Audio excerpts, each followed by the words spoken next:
तुळसी हार गळा कासे पितांबर तुळसी हार गळा कासे पितांबर तुळसी हार गळा कासे पितांबर आवडे निरंतर हेची ध्यान आवडे निरंतर हेची ध्यान तुळसी हार गळा कासे पितांबर आवडे निरंतर हेचे ध्यान आवडे निरंतर हेचे ध्यान मकर कुंडले तळपती श्रवणी कंठी कौस्तुभमणी विराजित कंठी कौस्तुभमणी विराजित मकर कुंडले तळपती श्रवणी कंठी कौस्तुभमणी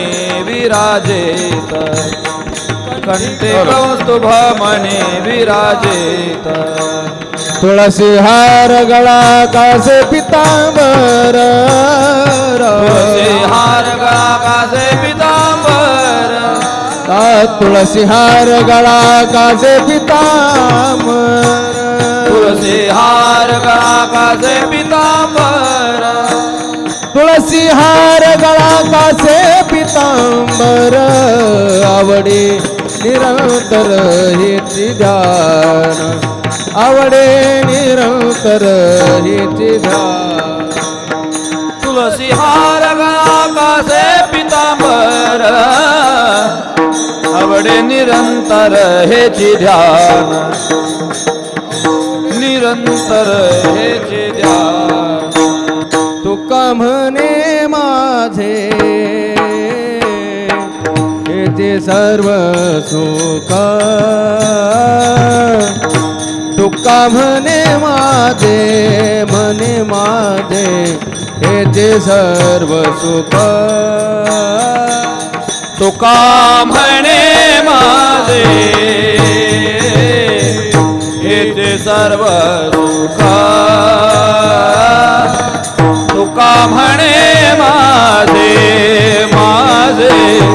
हेचे सर्व सुख पाहीन श्रीमुख पाहीन श्रीमुख आवडीने तुळसी हार गळा कासे पितांबर तुळसी हार गळा कासे पितांबर हरि पाहीन श्रीमुख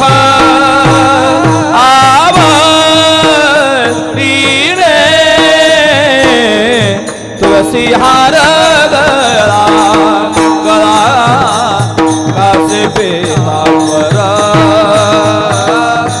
तुळसी हार गळा कासे पितांबर आवडे निरंतर हेची ध्यान तुळसी हार गळा कासे पितांबर तुळसी हार गळा कासे पितांबर आवडे निरंतर हेची ध्यान तुळसी हार गळा कासे पितांबर तुळसी हार गळा कासे पितांबर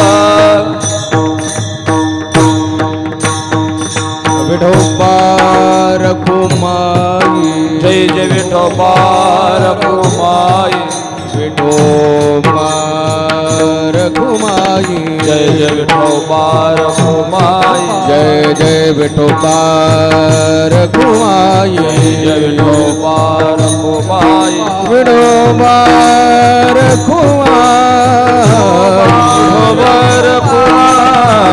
विठोबा रखुमाई रखुमाई विठोबा रखुमाई विठोबा रखुमाई विठोबा रखुमाई विठोबा रखुमाई विठोबा रखुमाई जय विठोबा रखुमाई जय जय विठोबा रखुमाई विठोबा रखुमाई विठोबा रखुमाई विठोबा रखुमाई विठोबा विठोबा रखुमाई रखुमाई विठोबा रखुमाई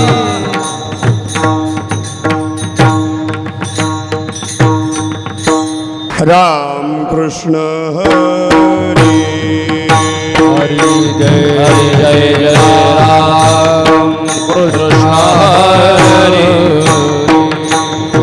जय जय राम कृष्ण हरी हरि जय जय जय राम कृष्ण हरि हरि जय जय राम कृष्ण हरी हरि जय जय जय राम कृष्ण हरि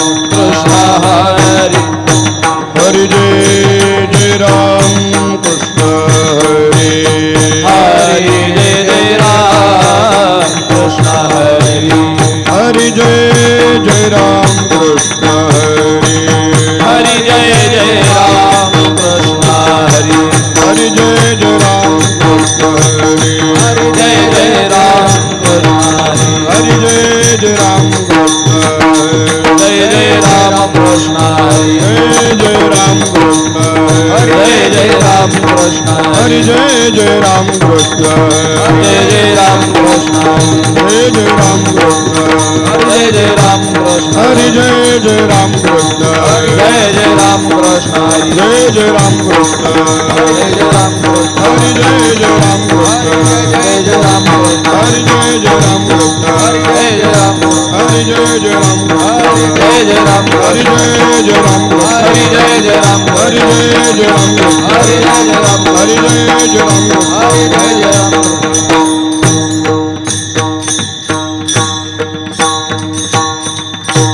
रूप पाहता लोचनी सुख झाले वो साजनी रूप पाहता लोचनी सुख झाले वो साजनी तो हा विठ्ठल बरवा तो हा माधव बरवा तो हा माधव बरवा तो हा माधव बरवा रूप पाहता लोचनी सुख झाले ओ साधनी रूप पाहता लोचनी सुख झाले ओ साधनी तोहा विठ्ठल बरवा तोहा माधव बरवा तोहा माधव बरवा तोहा माधव बरवा बहुत सुकृताची जोडी म्हणून विठ्ठले आवडी बहुत सुकृताची जोडी म्हणून विठ्ठले आवडी तो हा विठ्ठल बरवा तो हा माधव बरवा तो हा माधव बरवा तो हा माधव बरवा भौत सुकृताची जोडी म्हणून विठ्ठली आवडी भौत सुकृताची जोडी म्हणून विठ्ठली आवडी तो हा विठ्ठल बरवा तो हा माधव बरवा तो हा माधव बरवा तो हा माधव बरवा सर्व समाजे बर बापर कुमादेवी बर सर्व सुखाचे गर्व वापर तुम्हा देवीवर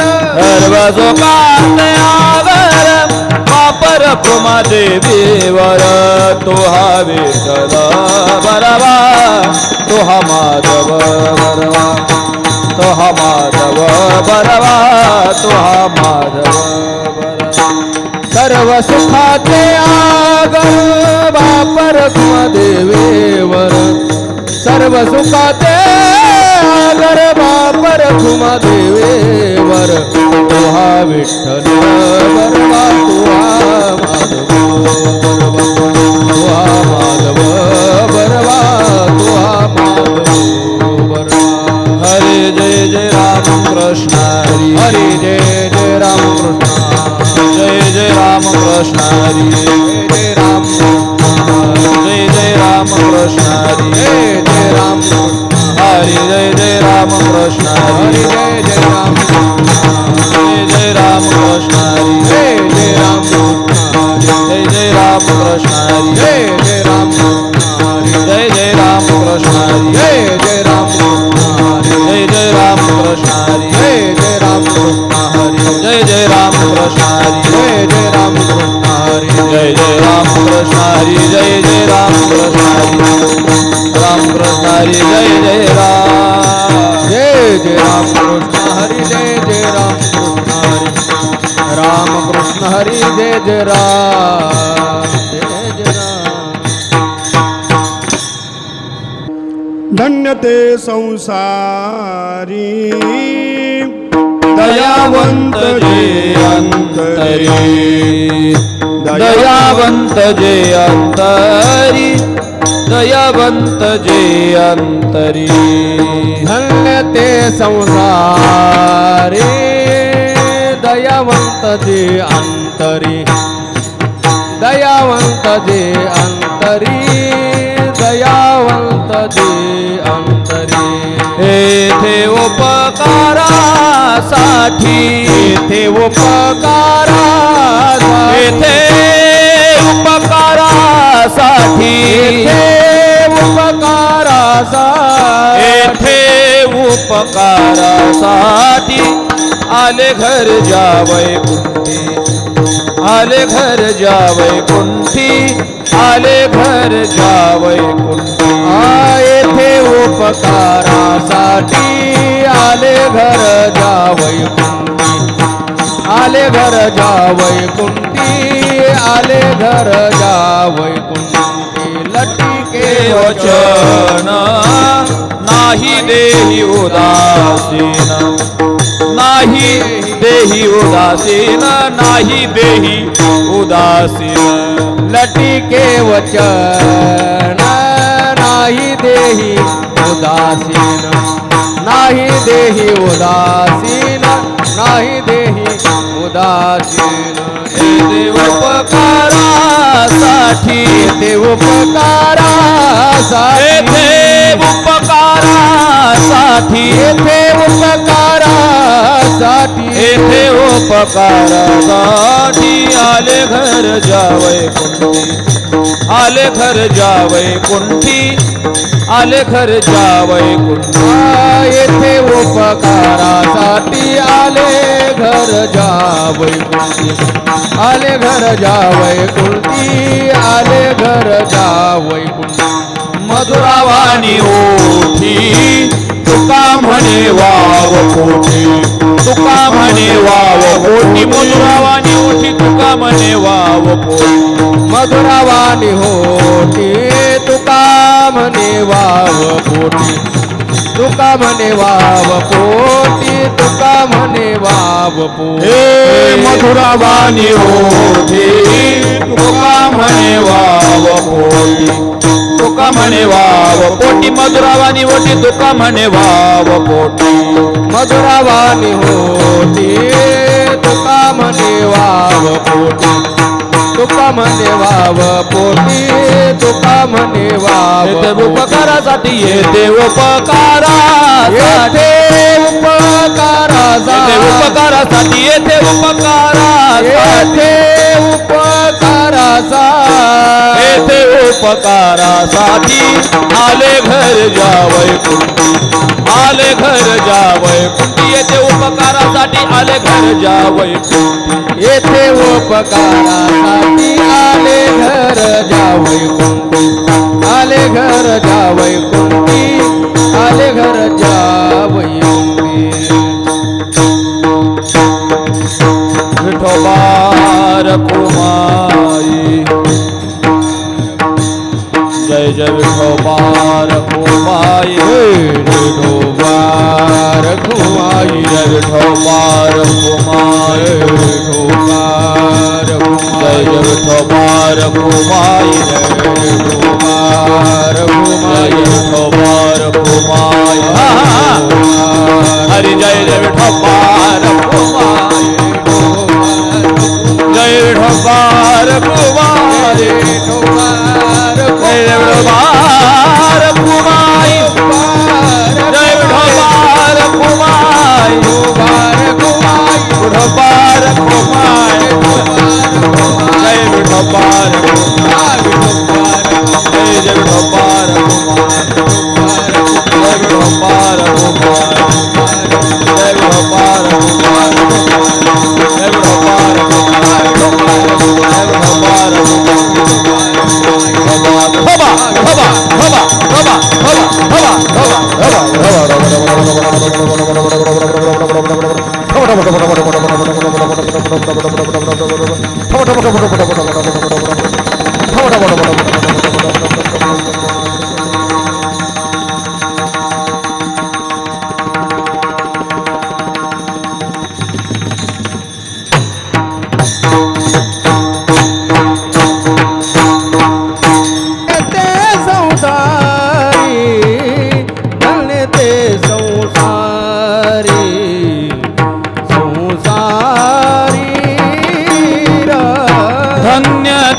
संसारी संसारी धन्य ते संसारी संसारी धन्य ते संसारी संसारी धन्य ते संसारी संसारी धन्य तेरा धन्य ते संसारी धन्य ते संसारी धन्य ते संसारी धन्य ते संसारी धन्य ते संसारी धन्य ते संसारी धन्य ते संसारी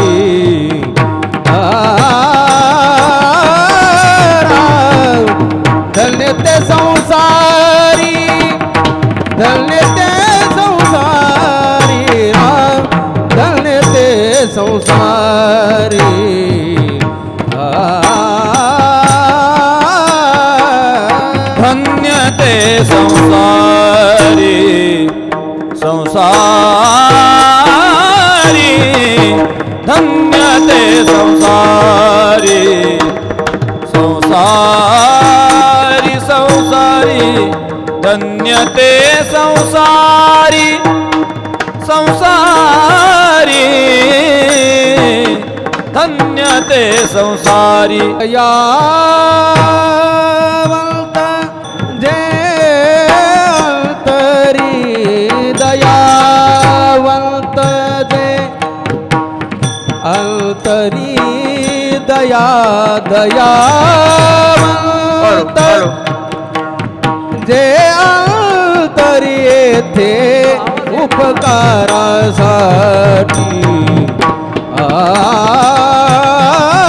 येथे उपकारासाठी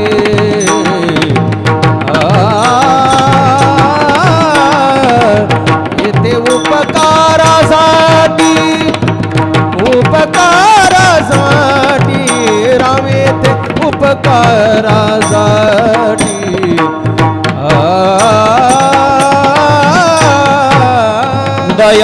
दयावंत जे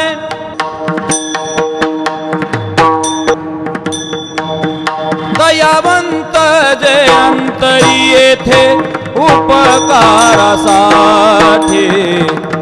साठी येथे उपकारासाठी साठी येथे उपकारासाठी उपकारासाठी येथे उपकारासाठी उपकारासाठी आले घर जा वैकुंठी वैकुंठी आले घर जा आले घर जा वैकुंठी आले घर जा आले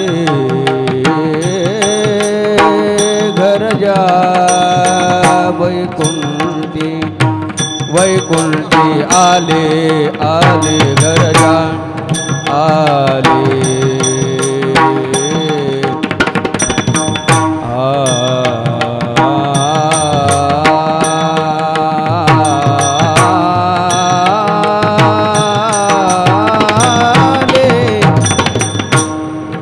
आले घर जा वैकुंठी आले घर जा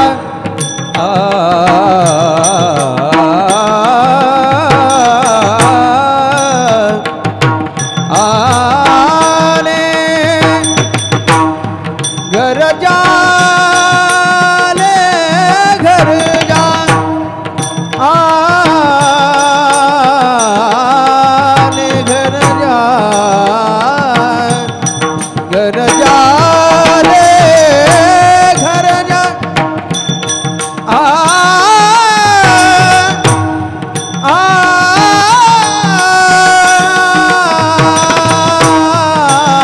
आले घर जा आले घर जा वैकुंठी येथे उपकारासाठी येथे उपकारासाठी येथे उपकारासाठी उपकारासाठी येथे उपकारासाठी आले घर जा वैकुंठी वैकुंठी वैकुंठी आले घर जा आले घर जा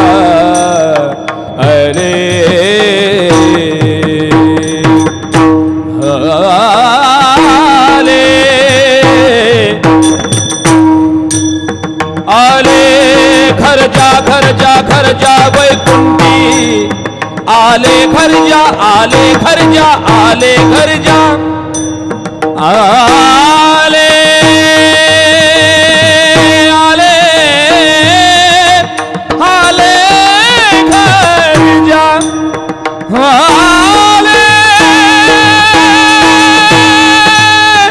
आले घर जा आले आले घर जा वैकुंठी आले घर जा वैकुंठी येथे उपकारासाठी साठी येथे उपकारासाठी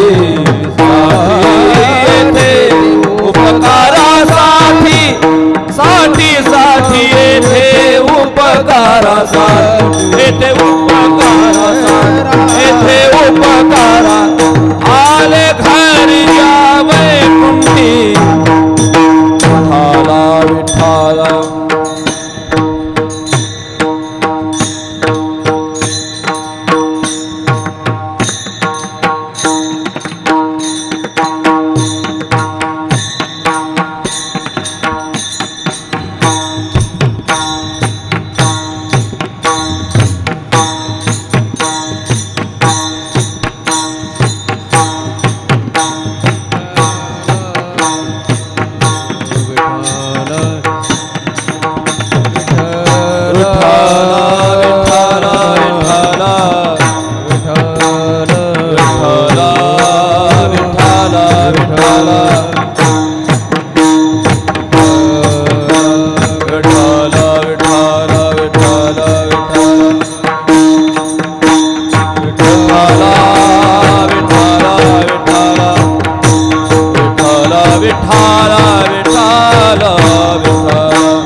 काय म्हणतात महाराज?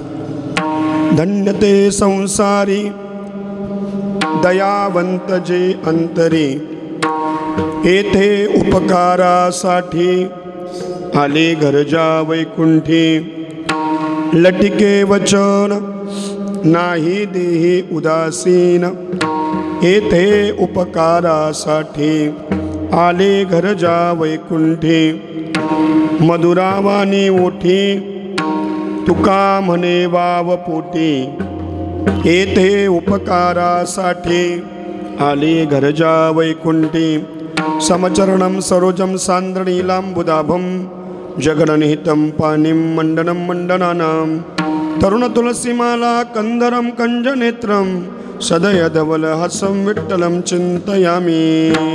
नमो विश्वरूपा विष्णुमाय बापा, नमो विश्वरूपा विष्णुमाय बापा, नमो विश्वरूपा विष्णुमाय बापा, नमो विश्वरूपा विष्णुमाय बापा,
प्रणम्य सिंहासनस्थं पदाम्भोज तेजस्पुर दिक्प्रदेशः विनिन्द्रादिदेवे सदा स्तूयमानं समाधिस्थमूर्तिं भजे ज्ञानदेवं सेवे लागे सेवक झालो, सेवे लागे सेवक झालो, सेवे लागे सेवक झालो, सेवे लागे सेवक झालो, तुमच्या लागलो निज चरणा, तुमच्या लागलो निज चरणा, तुमच्या लागलो निज चरणा, तुमच्या लागलो निज चरणा, तुमच्या लागलो निज चरणा, तुमच्या लागलो। हा सेवे लागी सेवक झालो, तुमच्या लागलो निज चरणा, अहो स्वामी तुकया देवा यावरी न करावा अभे, सेवे लागी सेवक झालो, तुमच्या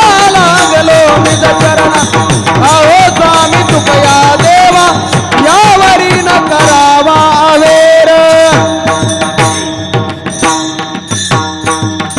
आता हृदय हे आपुले चौपाळुनी या भले, वरे बैसौ पावले श्री गुरूंचे, गुरु ब्रह्मा गुरु विष्णू गुरुर्देव महेश्वरः, गुरु साक्षात परब्रह्म तस्मै श्री गुरुवे नमः। प्रस्तुत प्राप्त संकीर्तन रूपी सेवेकरता निवडलेला अभंग श्रीमंत श्री जगद्गुरु तुकाराम महाराज यांचा चार चरणाचा सर्वश्रुत असणारा संत प्रकरणातील अभंग सेवेकरता निवडला। श्रीमंत श्री जगद्गुरु तुकाराम महाराजांची गाथा जर आम्ही अभ्यासली पाहिली तर त्या गाथ्यामध्ये अनेक प्रकारची वेगवेगळी प्रकरणं आपल्याला पाहायला मिळतात. पण ही प्रकरणं कुणाला माहीत पडतात? जे गाथा अभ्यासतात त्यांना ही प्रकरणं कळतात. सर्वसामान्य लोकांना 2-3च प्रकरणं माहीत आहेत. एक बँकेचं आणि दुसरं सोसायटीचं. तिसरं प्रकरण आम्हाला माहीत नाही. अजूनही काही शोकांतिका आहे की अजूनही अशी घरं आहेत की ज्या घरामध्ये घरं टोले जंग आहेत, परंतु त्या घरामध्ये गाथा ज्ञानेश्वरी श्रीमद भगवद्गीता आढळत नाही. 40 लाखाचा बंगला बांधला, पण त्या 40 लाखाच्या बंगल्यामध्ये घरासमोर तुळशी वृंदावन नसेल, ज्या घरामध्ये ज्ञानोबरायांची ज्ञानेश्वरी नसेल, ज्या घरामध्ये जगद्गुरु तुकाराम महाराजांचा गाथा नसेल, ज्या घरामध्ये श्रीमद भगवद्गीता नसेल, त्याला घर समजायचं नाही. जयाची ये द्वारी तुलसी वृंदावन, जयाची ये द्वारी तुलसी वृंदावन,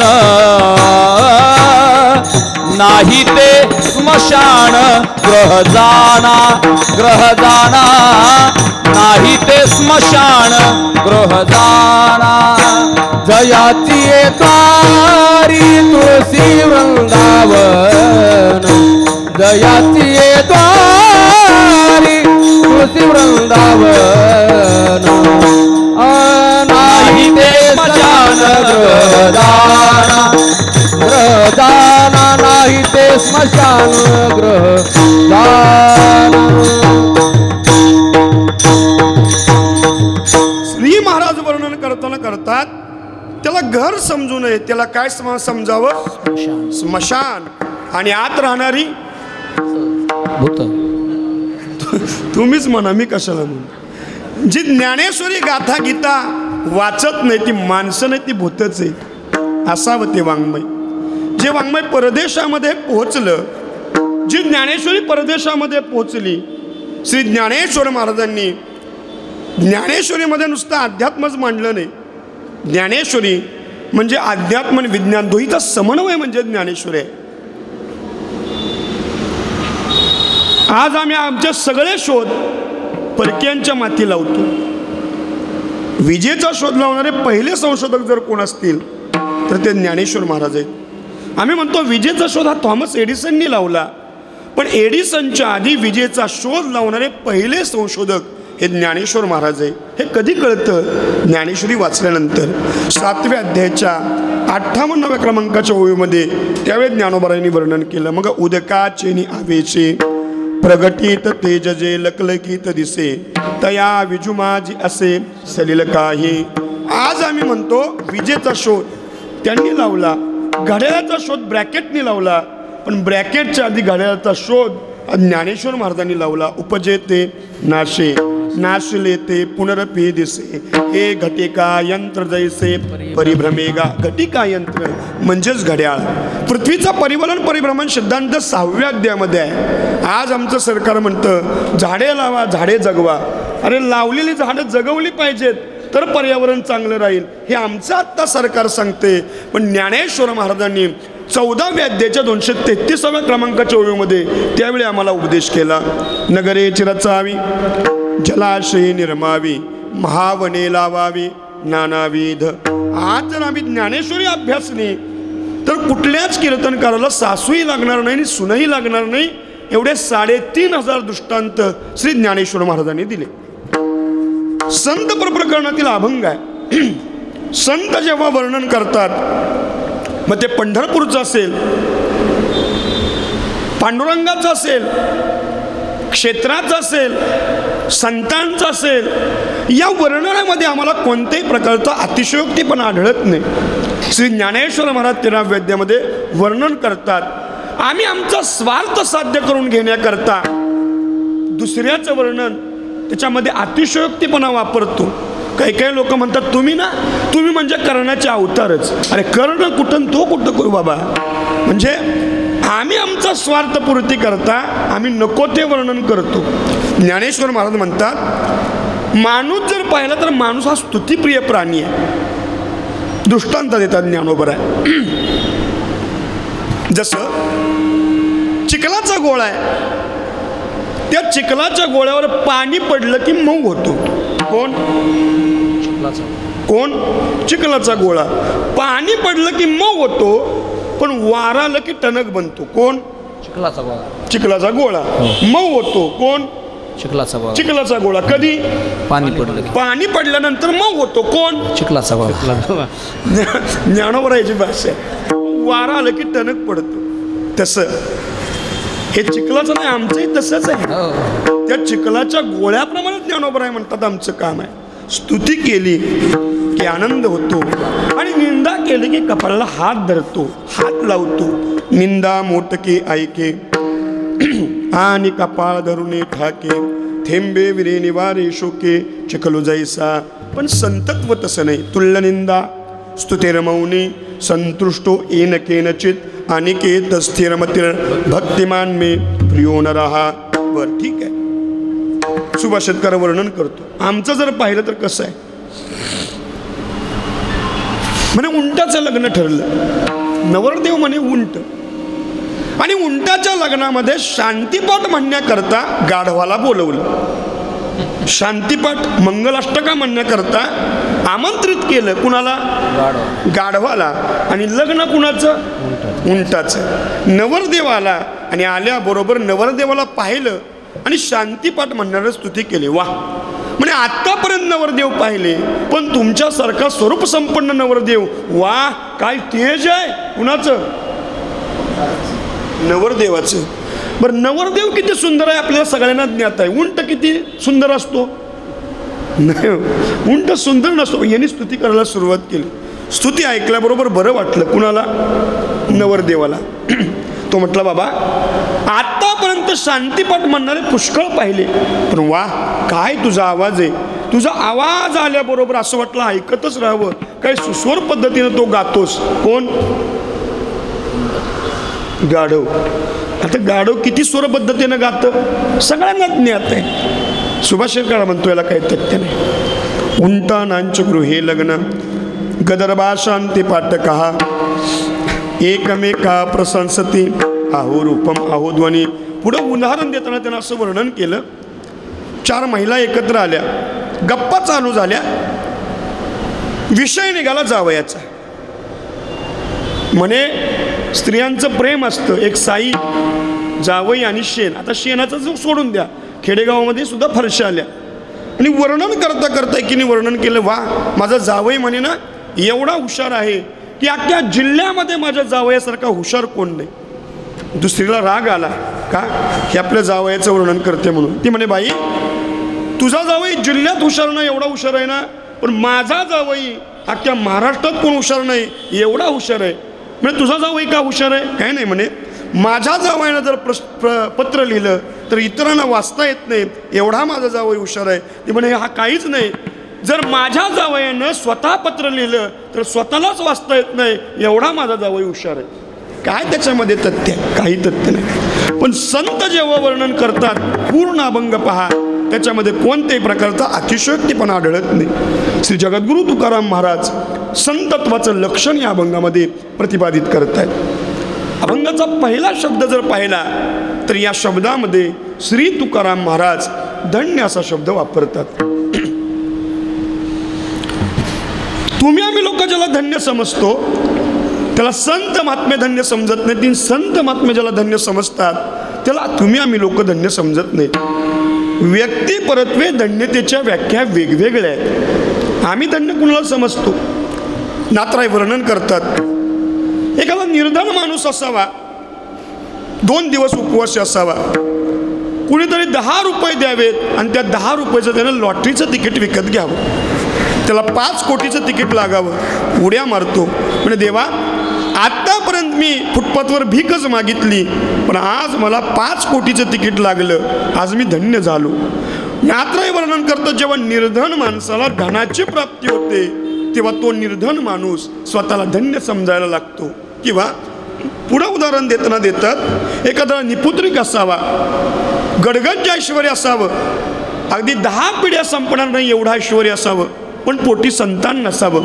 या देवाकडे जा, त्या देवाकडे जा, त्या देवाला मागणं माग, याला हात जोड, त्याला जोड, त्याला नमस्कार, आणि उतार वयामध्ये त्यालाही पुत्र व्हावा. तो म्हणतो देवा गडगंज ऐश्वर्य मला दिलं होतं पण पोटी संतान नव्हतं, आज मला मुलगा झाला, आज मी धन्य झालो. म्हणजे निपुत्रिकाला जेव्हा पुत्राची प्राप्ती होते तेव्हा तो निपुत्रिक स्वतःला धन्य समजायला लागतो.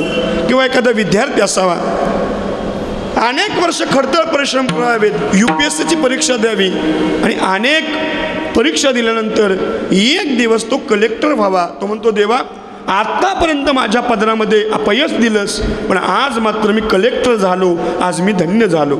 म्हणजे व्यक्ती परत्वे धन्यतेच्या व्याख्या ह्या वेगवेगळ्या आहेत. पण श्री तुकाराम महाराज वर्णन करतात, ज्याला तुम्ही आम्ही लोक धन्य समजतो त्याला संत महात्मे धन्य समजत नाहीत, आणि संत महात्मे ज्याला धन्य समजतात त्याला आम्ही धन्य समजत नाही.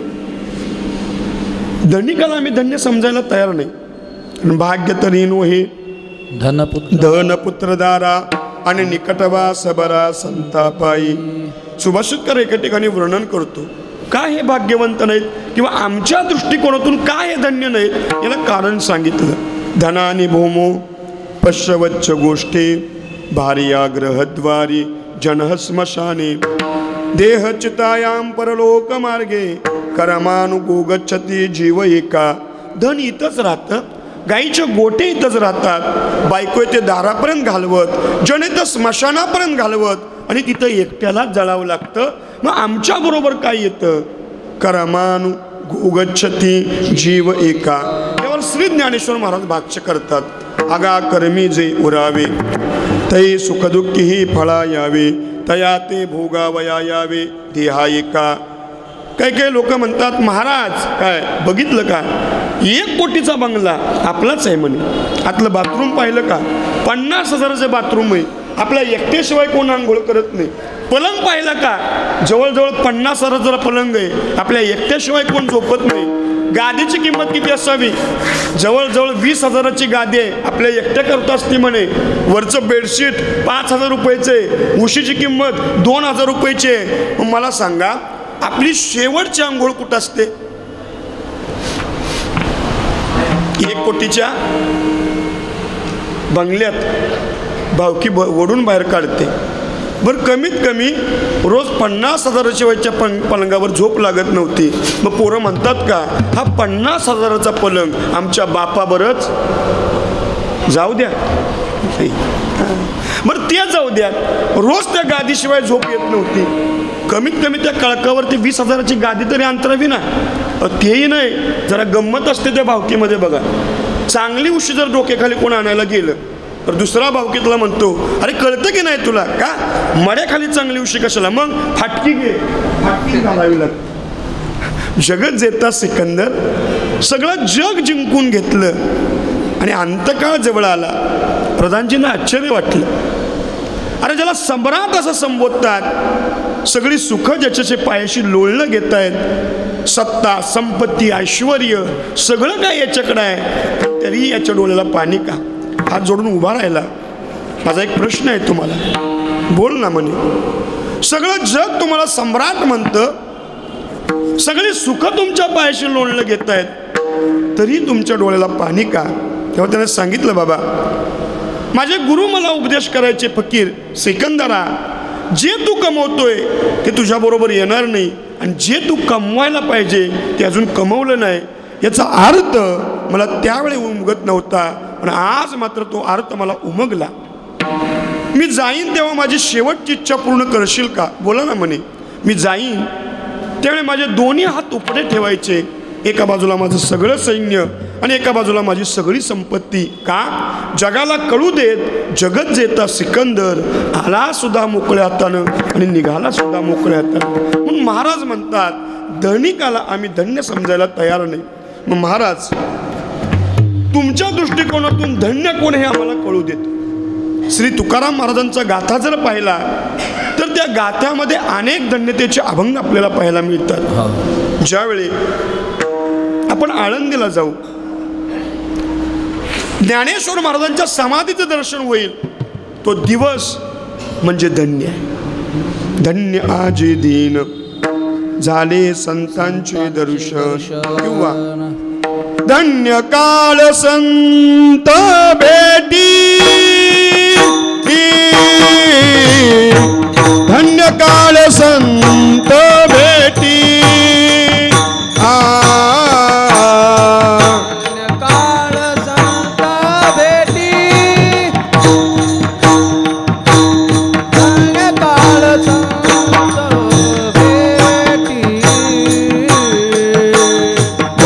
काळ संत भेटी, धन्य काळ संत भेटी, धन्य काळ संत भेटी, धन्य काळ संत भेटी, पायी मिठी पायी मिठी पडली तो, संदेहाची सुटली गाठी, संदेहाच्या सुटली गाठी, संदेहाची सुटली गाठी, गाठी संदेहाची सुटली गाठी, पडली तो पायी मिठी पडली तो, संदेहाची सुटली गाठी, संदेहाची सुटली गाठी, संदेहाची सुटली गाठी, संदेहाची सुटली गाठी.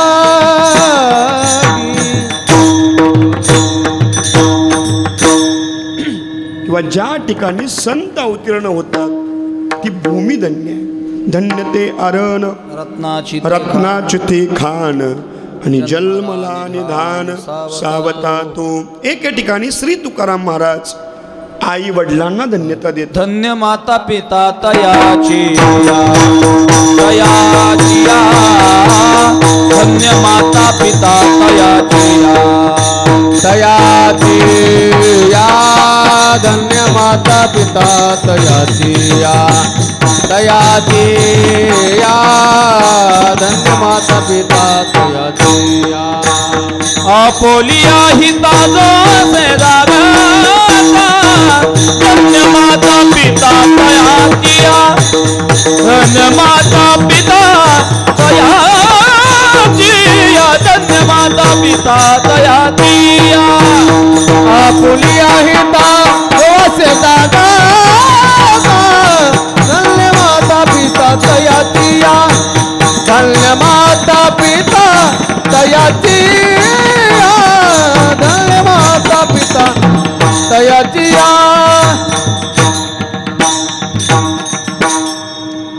हा अभंग कुठेही म्हणून उपयोगात होत नाही. आता आमच्याकडे श्राद्धाचे वगैरे कीर्तन असतात.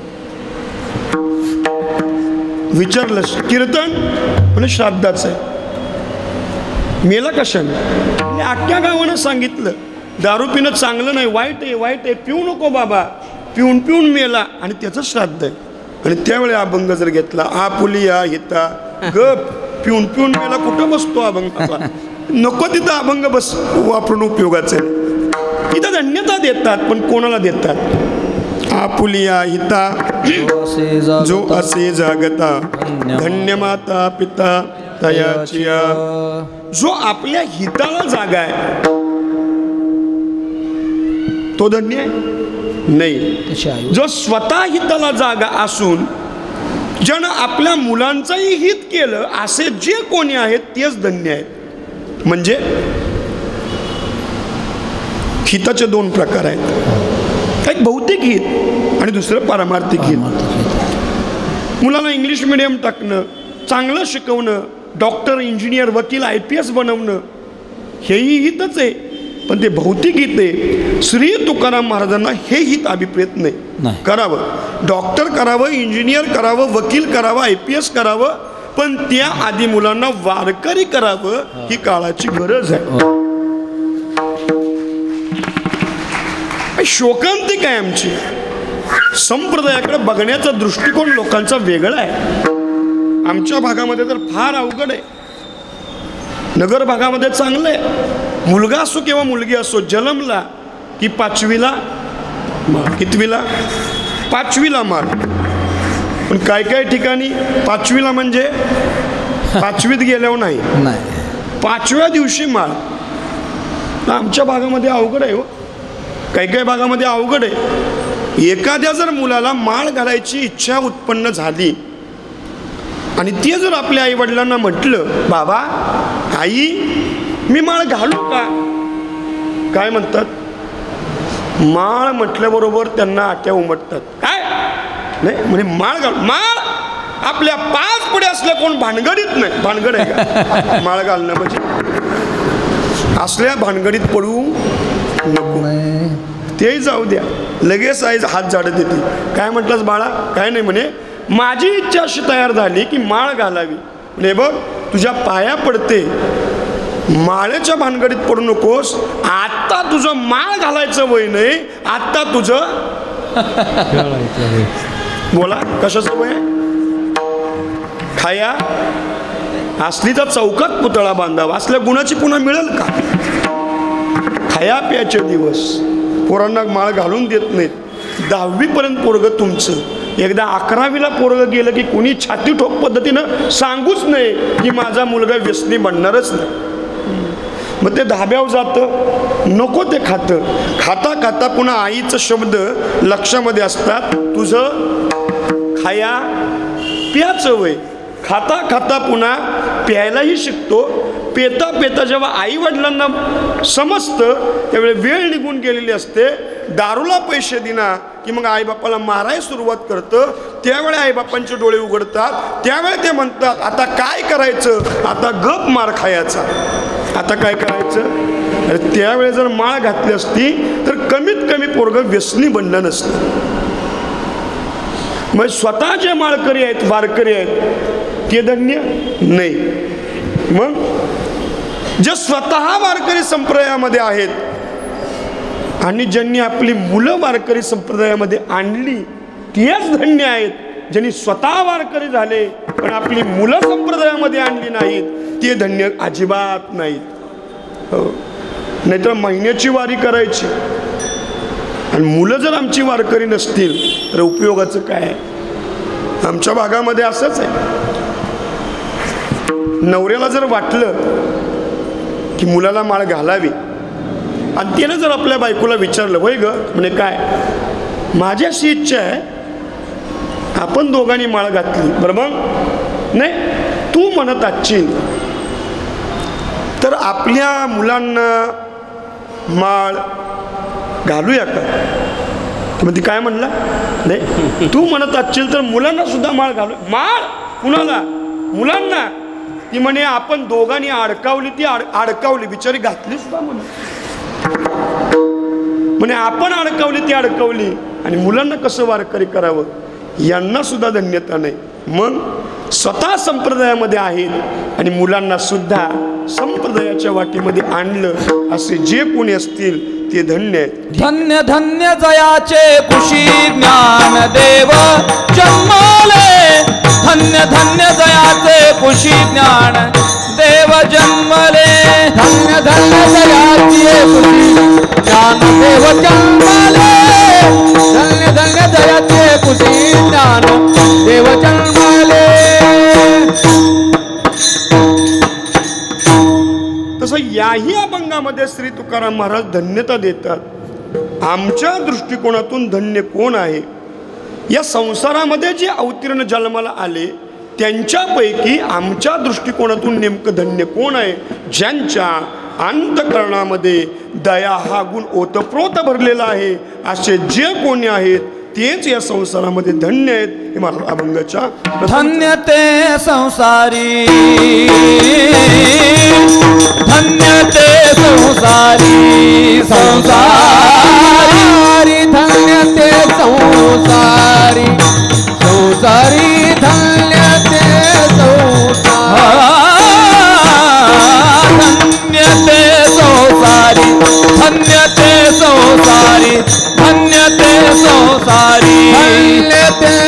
संसारी धन्य ते संसारी धन्य ते संसारी दयावंत जे अंतरी दयावंत जे अंतरी येथे उपकारासाठी साठी येथे उपकारासाठी दयावंत जे अंतरी दयावंत जे अंतरी येथे उपकारासाठी हो येथे उपकारासाठी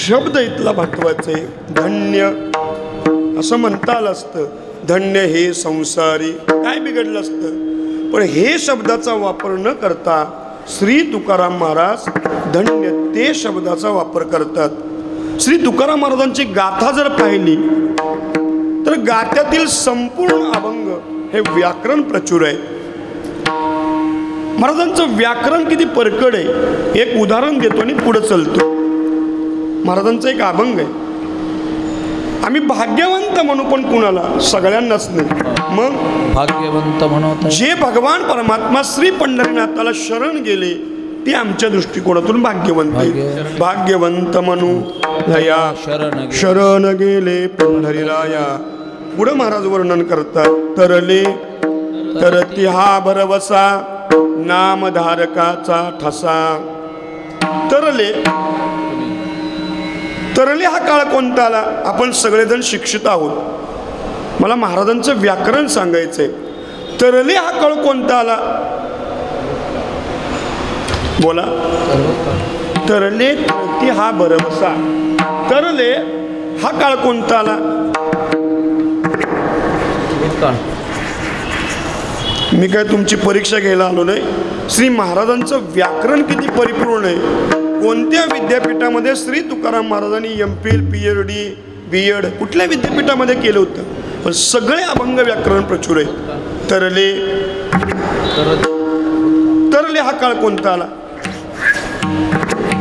काय मत आहे तुमचं तरले हा काळ कोणता आला हा बघा एक शब्द उच्चारला तर आपण सगळेजण विचार करायला लागलो मग श्री तुकाराम महाराजांची गाथा किती विचार करायला लावत असेल तरले हा काळ कोणता आहे तरले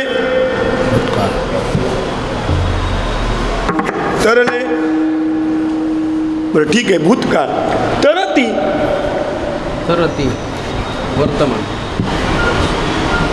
तरले भूतकाळ तरती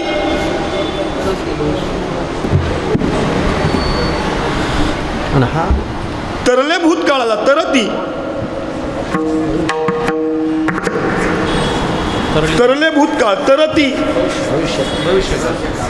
तरती भविष्यकाळ हा भरवसा वर्तमान काळ चालू वर्तमान काळ तरले तरती हा भरवसा नामधारकाचा ठसा तसं धन्य हे म्हणता आलं असतं पण श्री तुकाराम महाराजांनी ते शब्द वापरला यार की श्री तुकाराम महाराजांना त्यात काही आंतरिक लक्षणं पाहिजेत ते शब्द मराठी व्याकरण जर पाहिलं तर त्या मराठी व्याकरणामध्ये सर्वनामापैकी एक दर्शक सर्वनाम आहे जेव्हा एखाद्या गोष्टीचा निर्देश करायचा असेल त्यावेळी मराठी व्याकरणामध्ये दर्शक सर्वनामाचा उपयोग केला जातो तो हत्ती तो मुलगा किंवा आम्हाला देवाचं ध्यान आवडतं पण आमच्या अत्यंत आवडीचं ध्यान जर कोणतं असेल कोणतं जे विटेवर उभं आहे ज्यांनी कटेवर हात ठेवलेले आहेत ज्याच्या गळ्यामध्ये तुळशीचा हार आहे सुंदर ते ध्यान उभे विटेवरी कर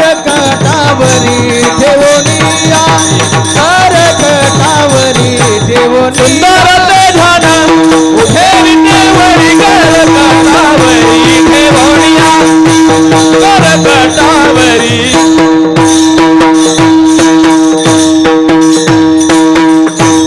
ध्यान सुंदर आहे पण कोणतं ध्यान सुंदर आहे सुंदर ते ध्यान किंवा देव आपलासा करून घ्या पण कोणता आपला तो एक अनेक प्रकारचे अभंग आपल्याला पाहायला मिळतात. तसं धन्य ते संसारी कोण, दयावंत जे अंतरी, जे अंतरी दयावंत, धन्य ते संसारी.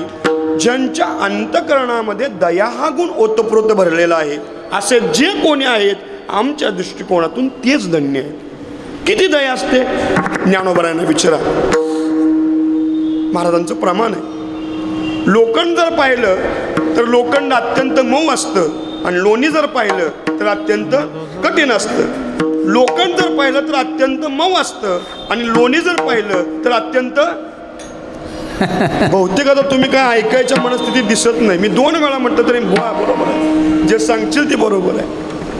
लोखंड कसं असतं आणि कठीण. लोणी जर पाहिलं तर लोणी मृदू सबाय नवनीत, जैसे सज्जनांचे चित्त, तसं संतांचं अंतकरण त्या लोण्याप्रमाणे असतं. किती दया त्यांच्या अंतकरणामध्ये ज्ञानोबरायांना विचारा. उन्हाळ्याचे दिवस असावेत,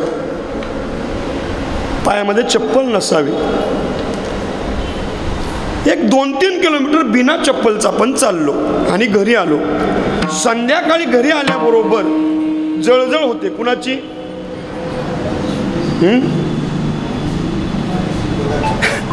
ज्ञानोबराय म्हणतात डोळे जळजळ करायला लागतात. बर, डोळे जळजळ करायला लागल्यानंतर आपण तेल कुठं ओढतो? दोन्ही डोळ्यामध्ये अर्धी बाटली आपण ओततो का? मग डोळे जर जळजळ करायचे लागले तर आम्ही तेल कुठं लावतो? ज्ञानेश्वर महाराजांची भाषा. माऊली म्हणतात डोळे जळजळ करायला लागले तर आपण पायाच्या तळव्यांना तेल चोळतो. पायाच्या तळव्यांना तेल लावलं की शांत कोण होतात? डोळे होतात. पुढं ज्ञानोबा दुसरा दृष्टांत देतात. रस्त्यानं जात असताना, शेतामधून जात असताना पायाला काटा लागतो. काटा लागल्याबरोबर ते वेदना पायापुरत्या मर्यादित राहतात का? तिथपर्यंत नाही. काटा टोचला किंवा मोडल्याबरोबर ते वेदना वरपर्यंत पोचतात.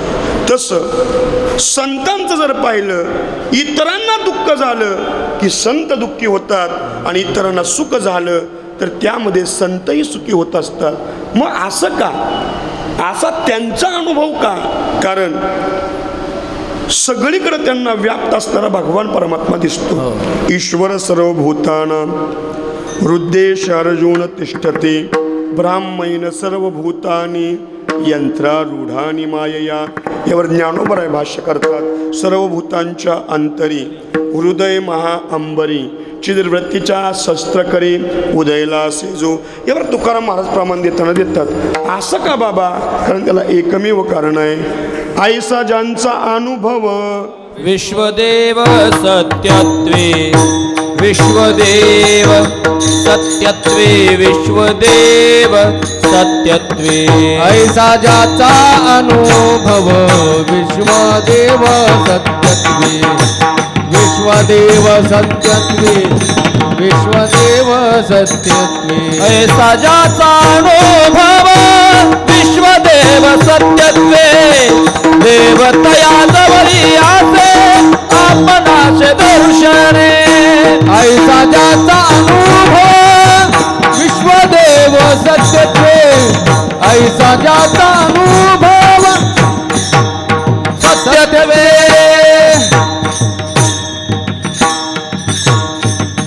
सर्वागती राम देहादेही एक, सूर्यप्रकाशक सहस्ररश्मी. किती त्यांच्या अंतकरणामध्ये दया असते. संत चरित्र आपण ऐकलेली आहात. ज्ञानेश्वर महाराजांच्या चरित्रातला एक भाग आहे. ज्यावेळी ज्ञानेश्वर महाराज भिक्षा मागण्याकरता आळंदीमध्ये आले, हेरंब नावाचे शास्त्री, अत्यंत प्रकांड शास्त्री, त्यांच्या दारासमोर भिक्षा मागण्याकरता ज्ञानोबराय आले. त्यावेळी तो हेरंब शास्त्री देवपूजेकरता पारिजातकाची फुलं तोडत होता. ओम भवते भिक्षाम देही शब्द ऐकला, आवाज ओळखला. श्री ज्ञानेश्वर महाराजांची सावली त्या पारिजातक वृक्षावर पडली. राग आला की या कारट्यामुळं माझ्या पारिजातक वृक्ष विटाळला. फुलं फेकून दिली, जवळ आला आणि ज्ञानोबरांच्या श्रीमुखामध्ये भडकवून दिली. मला सांगा, देवपूजेकरता फुलं तोडत होता शास्त्री, कुणाच्या पूजेकरता? देवाच्या पूजेकरता. आणि समोर कोण होतं? लोपले ज्ञान जगी हित नेन तिकोणी, अवतार पांडुरंग नाव ठेवले ज्ञानी. त्याच वेळेत ज्ञानेश्वर महाराजांनी नुसती वक्र दृष्टी टाकली असती तर तो जागच्या जागी जळून भस्मसात झाला असता. पण संतांचं एक विशेषत्व आहे, ज्ञानेश्वरी आपण अभ्यासली तर खळांचा नाश होऊ दे असं मागितलं नाही. मग त्यांच्या ठिकाणी खळपण आहे त्याचा नाश होऊ दे. जे खळांची व्यंकटी सांडो तया सत्कर्मी रती वाढो, भूता परस्परे पडो मैत्र जीवांची.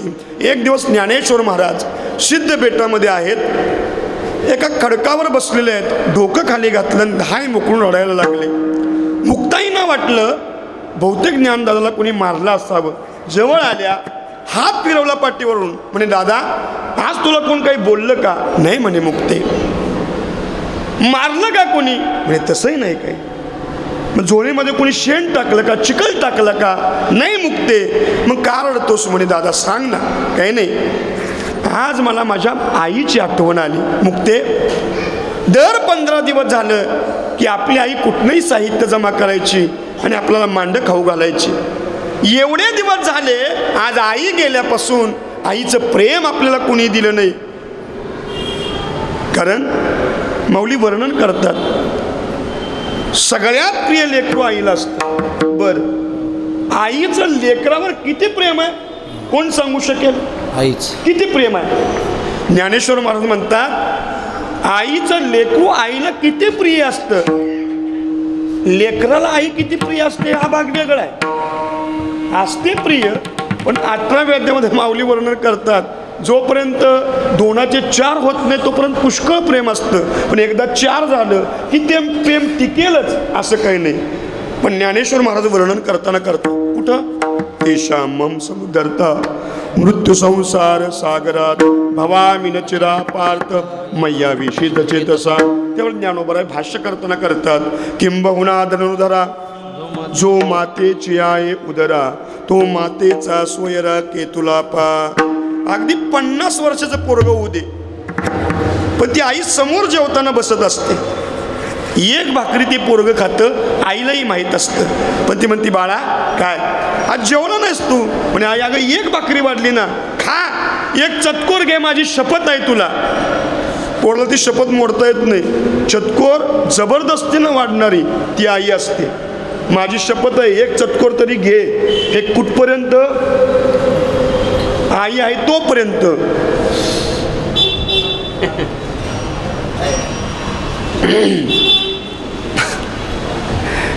पण एकदा आपलं डिपार्टमेंट, का भूक आहे का, वाढू का नको, घ्या चतकोर, घेताय का नाही? नाही भूक नाही, नाही नका, राहू द्या राहू द्या.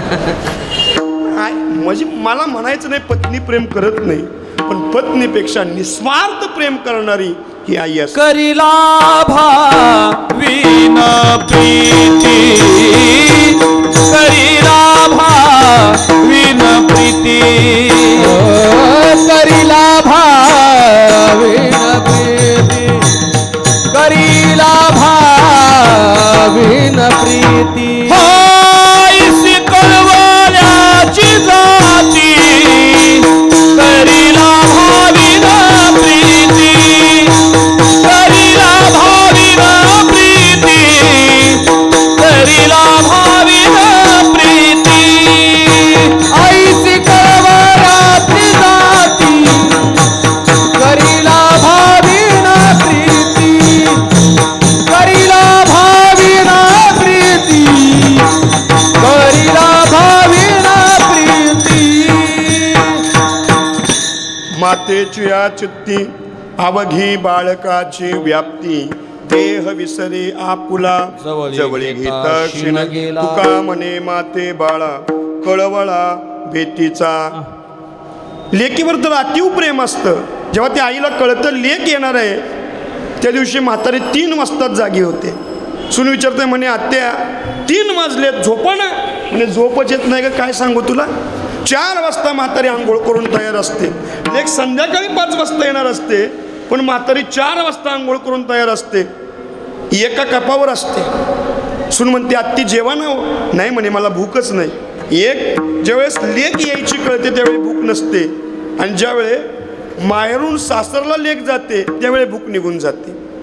6 पर्यंत म्हातारी 5 पर्यंत तिची वाट बघत असते, एका कप चहावर असते. 6 वाजता लेक येते. काठी असू देत त्या आईच्या हातामध्ये, पण लेकीला बघितल्याबरोबर काही ताकद आहे आई आणि लेकीच्या प्रेमाची.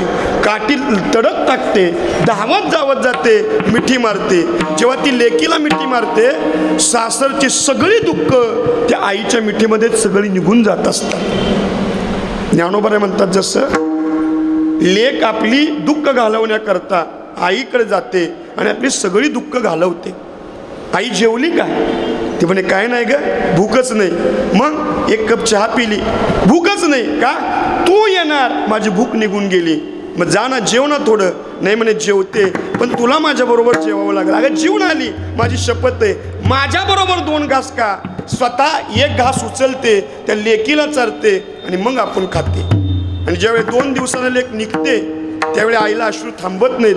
त्यावेळी म्हातारी 3ला उठते, झोप ना. नाही म्हणे तू जाणार म्हणून मला झोप येत नाही. त्यावेळी आई कानामध्ये सांगते घरी जा आणि बॅग उघडून बघ. लेक घरी जाते, बॅग उघडते, त्यावेळेला तिला आश्चर्य वाटतं. करोडपती असतील लेक, आईची किती गरीब परिस्थिती असू दे, आपण जोपर्यंत आई आहे तोपर्यंत ती आई आपल्या लेकीला कधी मोकळ्या हाताने जाऊन देत नाही. बॅग उघडते आणि पाहते तर मुठभर कांदे किंवा लसूण त्या आईनं बॅगच्या खाली टाकलेले असतात. कांदे लसूण नसतील तर मुठभर चटणी तरी त्या लेकीच्या त्या बॅगमध्ये टाकलेली असते. का?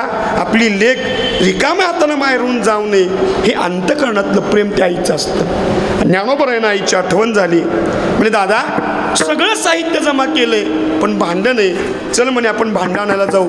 दृष्टांत सर्वांना ज्ञाते ज्ञानोबा आहे.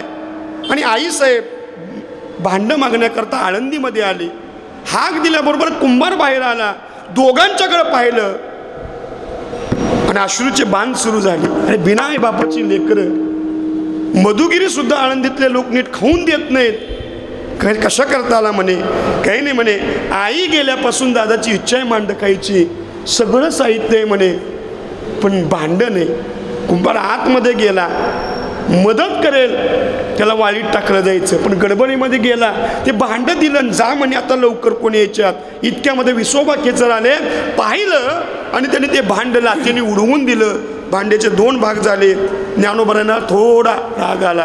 म्हणजे काका आमच्यामध्ये तुम्ही भेद करताय, पण आमच्या जो ईश्वर आहे तोच ईश्वर तुमच्यामध्ये वास्तव्य करतो, मग आमच्यामध्ये भेद का? हे उत्तर काकांना सहन झालं नाही आणि त्याच विसोबा केचरानं ज्ञानेश्वर महाराजांच्या छातीमध्ये लात मारली. ज्ञानोबा आणि मुक्ताई सिद्धबेटामध्ये आलेले आहेत. फजिती पाहण्याकरता विसोबा केचर पाठीमागून गेलेला आहे. ज्ञानेश्वर महाराजांनी आपल्या ज्ञानाग्नीनं योगाग्नीनं अग्नी प्रज्वलित केला. मांडा भाजायचं काम चालू आहे आणि नंतर विसोबा केचरांना पश्चाताप झाला. ज्ञानोबांचे पाय पकडले. त्यावेळी ते म्हटले नाहीत मगाशी माझ्या छातीत लात मारलीस ना आत्ता का आला. त्या विसोबा केचरांचं सामर्थ्य एवढं वाढवलं की तेच विसोबा केचर श्री नामदेव महाराजांचे गुरु झाले. का? दयावंत जे अंतरी, ज्यांची बीज आपण साजरी करतो. काय अपेष्ट महाराजांना भोगाव्या लागल्या. ज्या अंबाजींनी श्री तुकाराम महाराजांना काठ्याच्या काठीने मारलं, आईसाहेबांनी पाहिलं. कुणी म्हणे तुमची अशी अवस्था केली, नाव सांगा. अगं म्हणे आधी काटे तरी काढ. काटे काढलेले आहेत. आणि आईसाहेब आत पाणी आणण्याकरता गेल्यानंतर महाराज कीर्तन करता निघून गेले. कीर्तनाला उभे राहिले पण समोर मंबाजी दिसत नव्हते. आश्चर्य वाटलं. म्हणे आज मंबाजी बहुतेक मारून मारून त्याचे हात दुखत असतील म्हणून बहुतेक तो आपल्या कीर्तनाला आला नसावा.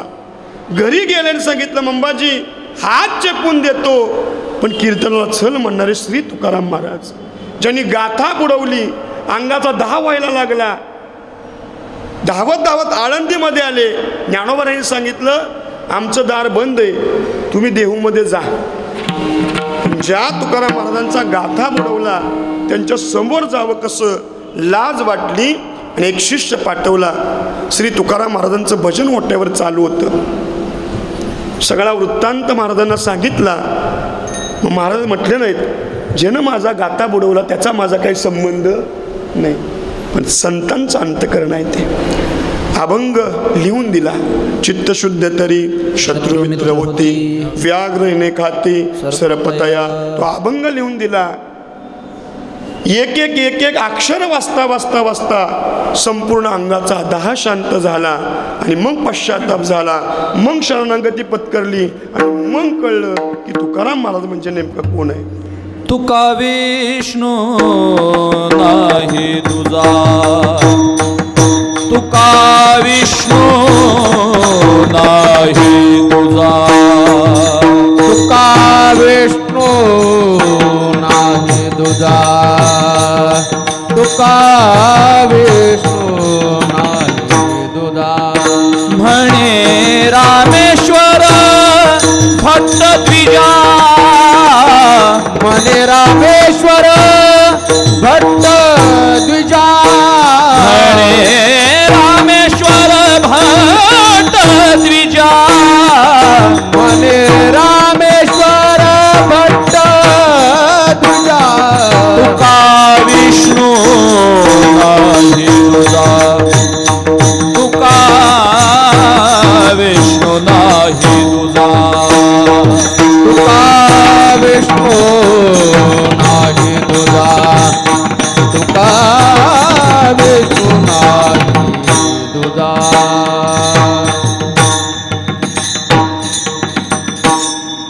जो यवन नाथरायांच्या अंगावर थुंकला, यवन अंगावरी थुंकला, प्रसाद देवोने मुक्त केला. रे किती दया, सगळ्यांना ज्ञात आहे.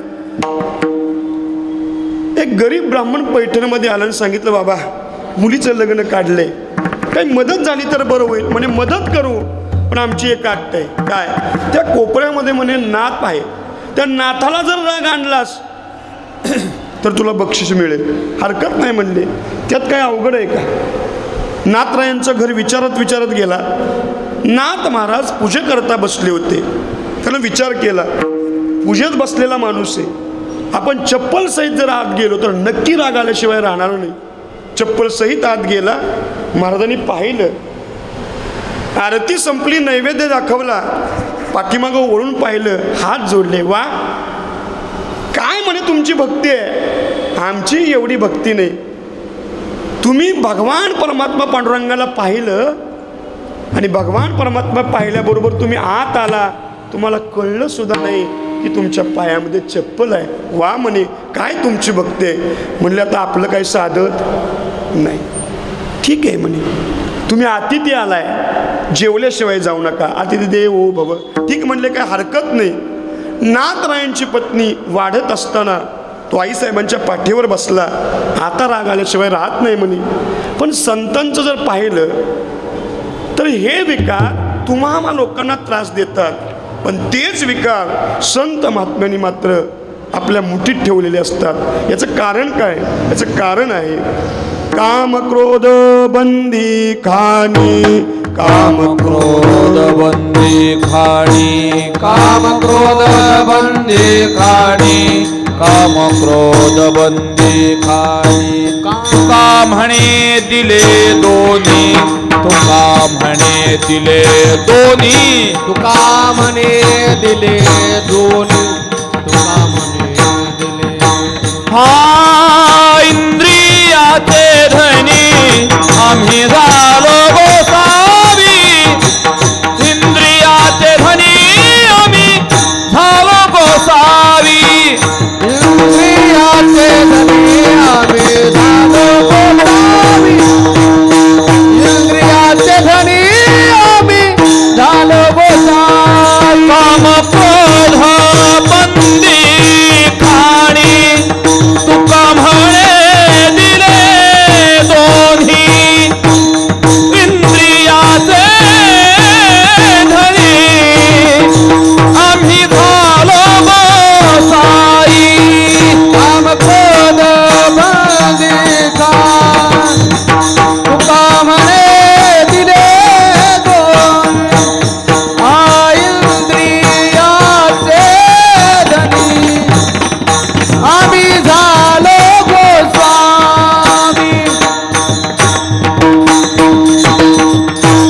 काम क्रोध बंदी खाणी धन्य ते संसारी, तुका म्हणे दिले दोन्ही धन्य ते संसारी, इंद्रियाचे धनी धन्य ते संसारी, आम्ही झालो घोसावी धन्य ते संसारी. म्हणजे संतत्वाच्या लक्षणाला ही सगळी प्रमाण आपली बसतात. अनुताप निर्माण झाला, साष्टांग दंडवत घातला. म्हणजे महाराज तुम्हाला राग आणण्याकरता मला बक्षीस मिळणार होतं म्हणून एवढा काटाटोप केला. म्हणे बाबा तुला राग आणणार आहे, तुला पैसे मिळणार आहेत ना, मग म्हणे मी उसना राग आणतो. उसना म्हणजे संतांचा राग वेगळा आणि आपला राग वेगळा. एक जण काशीला गेला, काशीतनं परत आला. गावकऱ्याने विचारलं बाबा काशी करून आला? हो म्हणले काशी केली. आलो काशी करून. पण काशीत काहीतरी सोडावं लागतं. तू काय सोडलंस हे तुला माहित आहे का? काय? मला राग यायचा, खूप राग यायचा. म्हणे संकल्प केला आणि काशीमध्ये राग सोडला. वा. मित्र म्हणला चांगलं झालं. म्हणजे तुला राग येत नाही? म्हणजे अजिबात राग येत नाही, रागच मी काशीत सोडलाय. वा म्हणे ठीक आहे. थोडीशी चर्चा झाली आणि पुढं गेला. मला खरंच तुला राग येत नाही, मला विश्वास बसत नाही. नाही ना म्हणे अजिबात मला राग येत नाही. वा चांगलं गोष्ट आहे. पुढं काय अंतर चाललं? म्हणजे खरंच तुला राग येत नाही? म्हणले अरे किती वेळा सांगायचं नाही मला राग येत. वा म्हणले ठीक आहे. आणखी वाईज पुढे जाऊन दिला. पुन्हा विचारलं माझा विश्वास बसत नाही, खरंच का तुला राग? अरे किती वेळा सांगायचं बा? मी याला म्हणायचं. वा. म्हणजे सोडतो म्हटलं तरी सुटत नाही. या विकारानं काय होत असतं? द्वितीय अध्यायामध्ये भगवान परमात्मा वर्णन करतात. कामक्रोध हे विकार एवढे बलवत्तर आहेत. त्या कामक्रोध विकारानं होतं काय? जेव्हा विचारलं की मनुष्याची इच्छा नसते तरी सुद्धा मनुष्य पापाला कारणीभूत होत असतो, याला कारण काय? तेव्हा भगवान परमात्मा सांगतात कामयेश क्रोधयेश रजोगुण समुद्भवा महाशनु महापाप्मा विद्येन मिह वैरिणम. ज्यावेळी माणूस एकांतामध्ये बसतो त्यावेळी विषयाचं चिंतन करतो आणि मग विषयाचं चिंतन सुरू झालं की कामक्रोध निर्माण होतात. आणि त्यानं होतं काय याचं वर्णन द्वितीय अध्यायामध्ये केलं आहे. त्या माणसाचा ऱ्हास व्हायला सुरुवात होती. द्वितीय अध्यायामध्ये क्रोधात भवती समोहा समोहा स्मृती विभ्रमा स्मृतिभ्रंशात बुद्धिनाशो बुद्धिनाशात प्रणश्यती. पण हे विकार संत महात्म्यांना स्पर्श करत नाहीत. उसना राग आणला आणि मग लोक म्हणायला लागले वा राग येत नव्हता म्हटला, मग आता कसा राग आला बाबानो? त्याला बक्षीस मिळणार होतं म्हणून मला उसना राग आणलावा लागला. दयावंत जे अंतरी धन्य ते संसारी. यावर अनेक प्रमाण बसतात. जे सतत त्या देवाचं नामस्मरण करतात ते सुद्धा धन्य आहे. दिनरजनी हाची धंदा गोविंदाचे पोवाडे धन्य ते संसारी. किंवा रामकृष्ण गीती गात धन्य ते संसारी. टाळ चिपुळ्या वाजत धन्य ते संसारी. छंदे आपुल्या नाचत धन्य ते संसारी. टाळ चुकुळ्या वाजत छंदे आपुल्या नाचत निज घेऊन फिरतसे गा धन्य ते संसारी. किंवा 12व्या अध्यायातली जर लक्षणं पाहिली तर सगळी लक्षणं धन्य कोण आहे? ज्याच्या अपेक्षा गेलेल्या आहेत, जो अनपेक्ष रीतीनं परमार्थ करतो. अनपेक्ष सुचिरदक्षो उदासीनो गतव्यतः सर्वारंभ परित्यागी यो भक्त समे प्रिया धन्य ते संसारी. किंवा संतुष्टा सततम युक्ताना. संतुष्टा जो सदा संतुष्ट असतो तो धन्य आहे. ज्याला निंदा स्तुती केली तो धन्य आहे. अजून काय त्यांची लक्षणं आहेत? निर्माण मोहा जितसंग दोषा अध्यात्म नित्या विनिवृत्त कामा द्वंद्वैरमुक्ता सुख दुःख संज्ञेर गच्छन्ति मूढा पदमवेत. अशा लक्षणांनी जो कोणी युक्त आहे ना त्यालाच आम्ही धन्यता देतो. धन्य ते संसारी. दयावंत जे अंतरी. बरं आम्हाला कळलं महाराज असे असणारे संत नेमके येतात कुठून आणि ते करतात काय हे आम्हाला सांगा. त्याचं वर्णन श्री तुकाराम महाराज अभंगाच्या द्वितीय चरणात करतात. येथे उपकारासाठी येथे उपकारासाठी येथे उपकारासाठी येथे उपकारासाठी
येथे उपकारासाठी आले, शब्द आहे आले.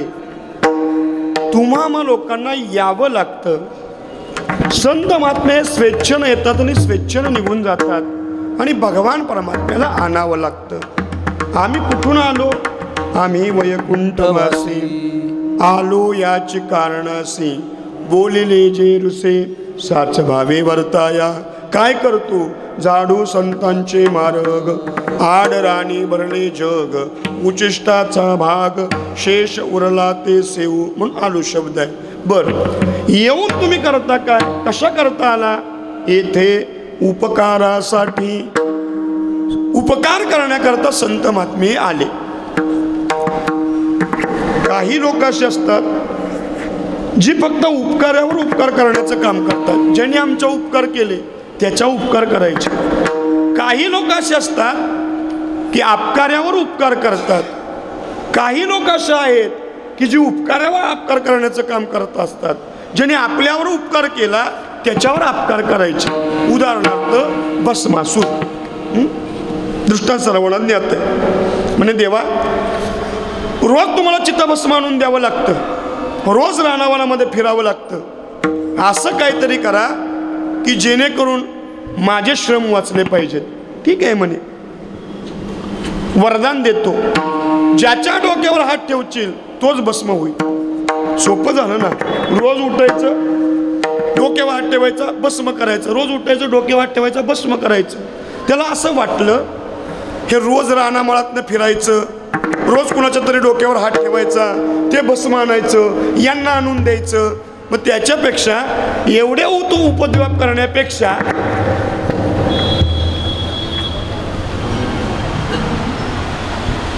म्हणे याच्या डोक्यावर हात ठेवला तर श्रम पण पडणार नाही, हेही जळून भस्मसात होईल, पार्वतीही आपली आणि कैलासही आपला.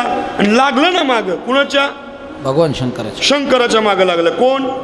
भस्मासूर. भस्मासूर. वरदान कोणी दिलं होतं? भगवान शंकर. भगवान शंकर. हा, शंकराने महादेवाने वरदान दिलं होतं. कुणाला? भस्मासुराला. पण कळलं नाही. कुणाला? भस्मासुराला. मागच लागला ना कुणाच्या? भगवान शंकर. ज्यानं वरदान दिलं त्याच्या मागं लागला. कोण? भस्मासूर.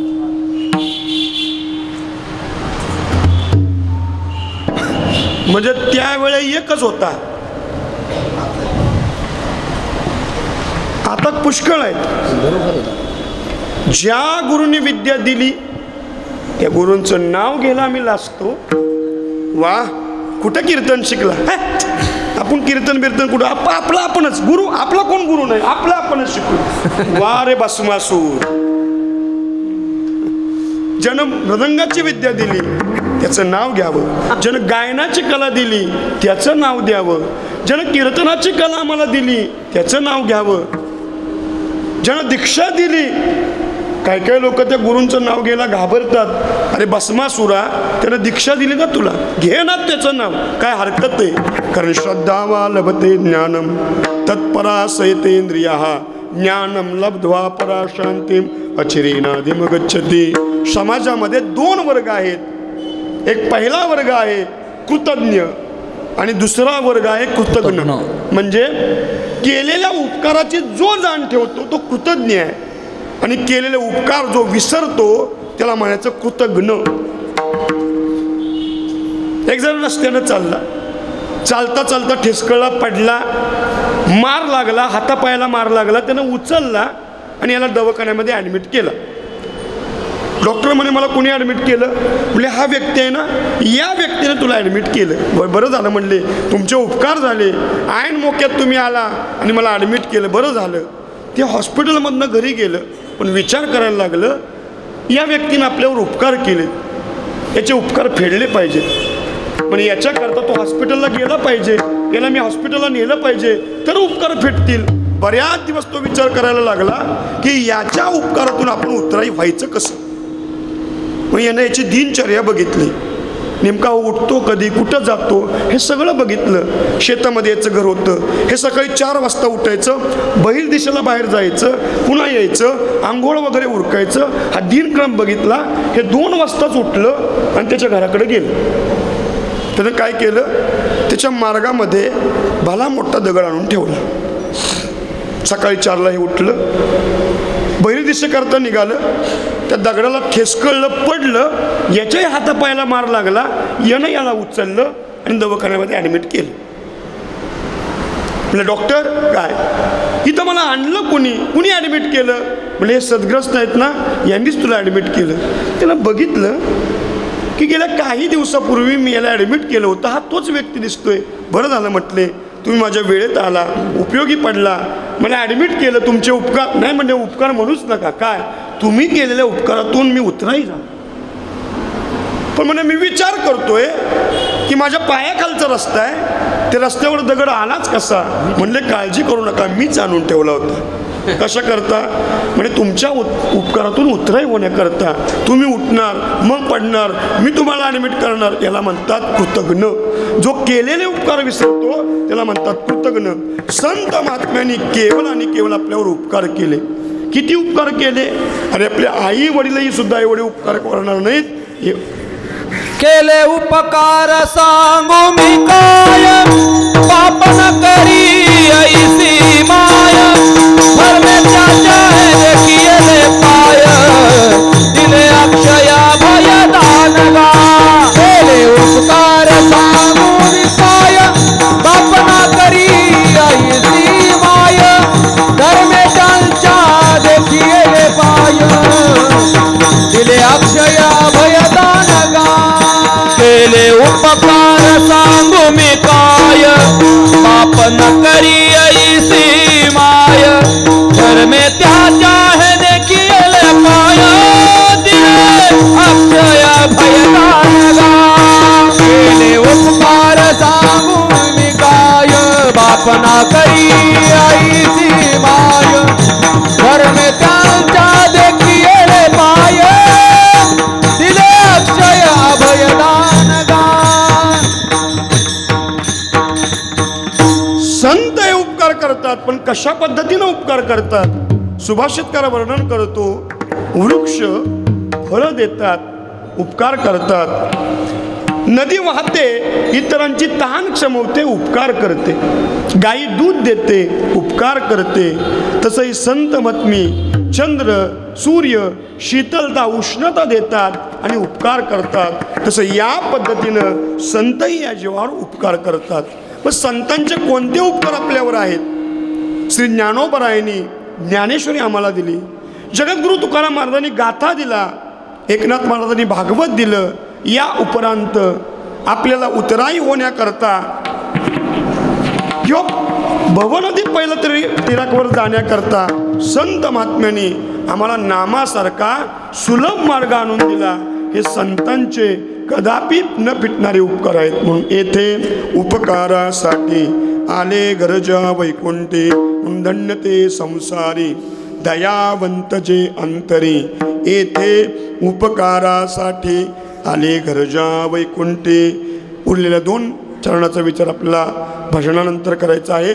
सर्वांनी 2 मिनटं कडकडाट टाळी वाजवून श्री भगवान परमात्मा पंढरीनाथाचं भजन करायचं आहे. विठोबार कुमार, विठोबार कुमार, टाळी वाजवा, टाळी वाजवा, बोला कुमार, जय विठोबार कुमार, विठोबार कुमार, बोला बोला बोला, टाळी वाजवा.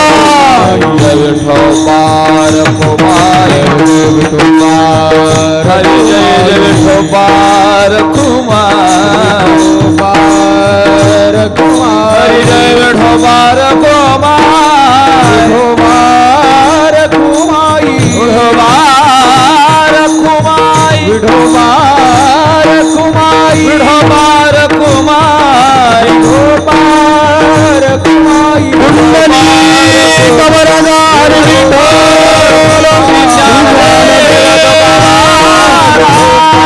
ज्ञानेश्वर महाराज की जय, जगद्गुरु तुकाराम महाराज की जय. कुमार कुमार, विठोबार कुमार, विठोबार कुमार, विठोबार कुमार, विठोबार कुंडली कमरदार विठ्ठल देवा.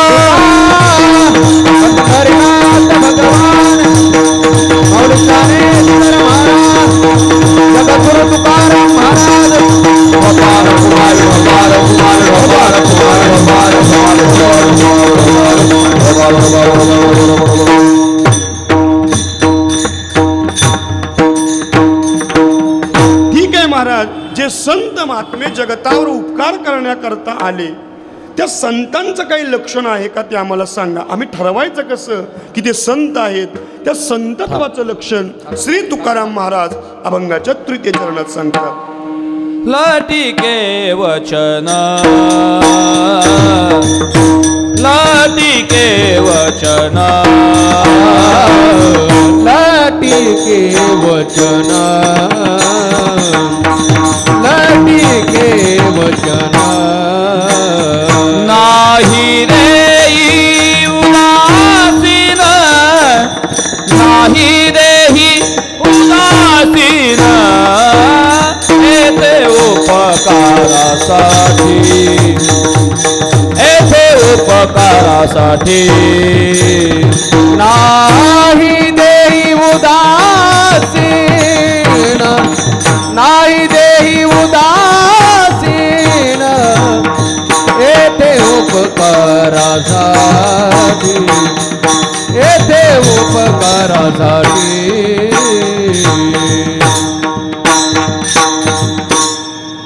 तृतीय चरणामध्ये लक्षण श्री तुकाराम महाराज सांगतात. लटिके वचन नाही देही उदासीन. पण इथं संतत्वाचं लक्षण शब्दशः जर उच्चारलं तर बसत नाही. लटिके वचन नाही देही उदासीन याकरता काही ठिकाणी लक्षार्थ घ्यावा लागतो, काही ठिकाणी वाचार्थ घ्यावा लागतो, काही ठिकाणी व्यंग्यार्थ घ्यावा लागतो, तर अर्थ निघतो. शब्दशः अर्थ काढला तर घोटाळा होतो. एक जण MBA झाली, खेडेगावामध्ये दिली. सासूने सांगितले बघ काय, माडीवर जा, सगळा केर कचरा काढ, कचरा भर, माणूस बघ आणि कचरा टाक. म्हणजे काय हरकत नाही.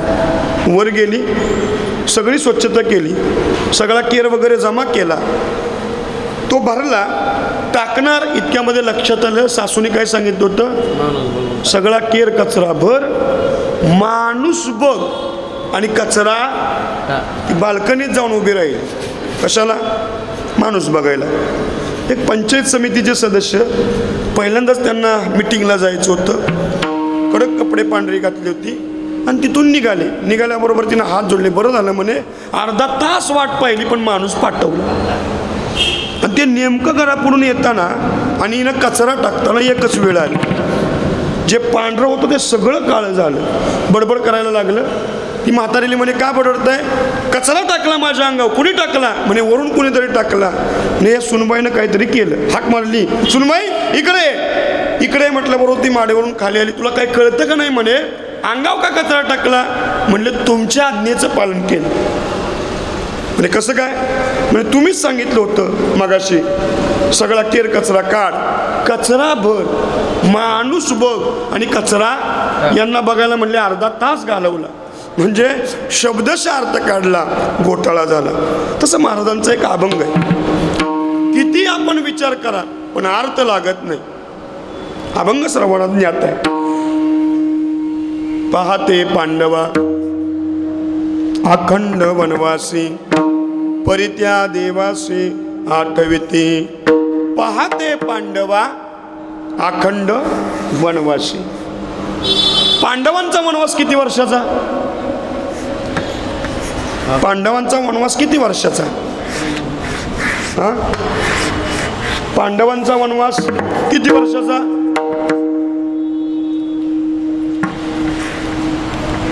सांगा तुम्ही. 12 वर्ष वनवास, 1 वर्ष अज्ञातवास. मग इथं तर तुकाराम महाराज म्हणतात की पाहते पांडवा अखंड वनवास. मग पांडव काय अखंड वनवासात होते का? 13 वर्ष होते. महाराज तर म्हणतात अखंड वनवासी. अर्थ लावायचा कसा? अर्थ असा लागत नाही. मग महाराजांचं चुकीचं आहे का? महाराज जे म्हणतील तेच सत्य आहे. मग किती जर डोकं लावलं तरी अर्थ लागत नाही.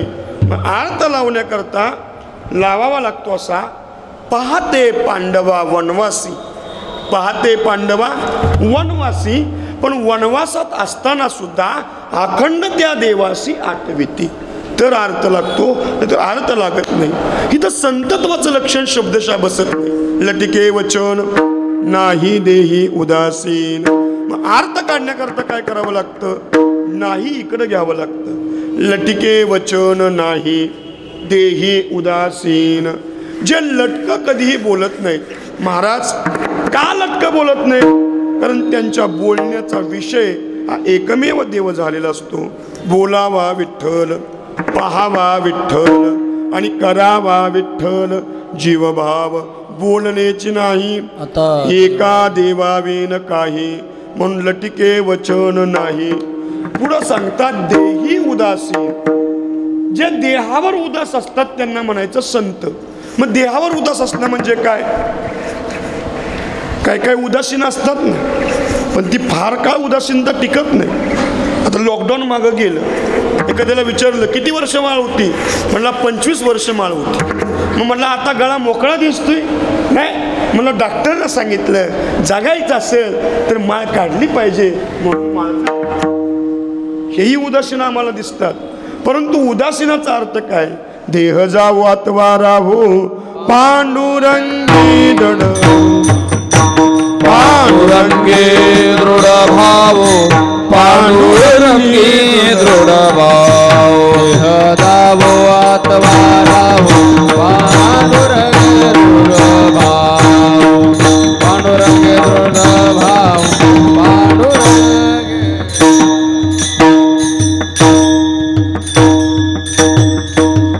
शरण न सोडी सर्वता आन तुझी. पण देह गेला तरी चालेल पण देवाला सोडणार नाही. याला म्हणतात देहावर उदासीन असतं. म्हणून देही उदासीन. मग महाराज एवढ्यांना संत म्हणावं का? आणखीन काही त्यांची लक्षणं आहेत. ते लक्षण महाराज अभंगाच्या मधुरावाणी ओटी, मधुरावाणी ओटी, मधुरावाणी ओटी, ओटी मधुरावाणी ओटी. तुका म्हणे वाव पोटी, तुका म्हणे वाव पोटी. येथे उपकारासाठी आले घर जावई कुंती. तुका म्हणे वाव पोटी, तुका म्हणे वाव पोटी. हे देव उपकारासाठी, हे देव उपकारासाठी.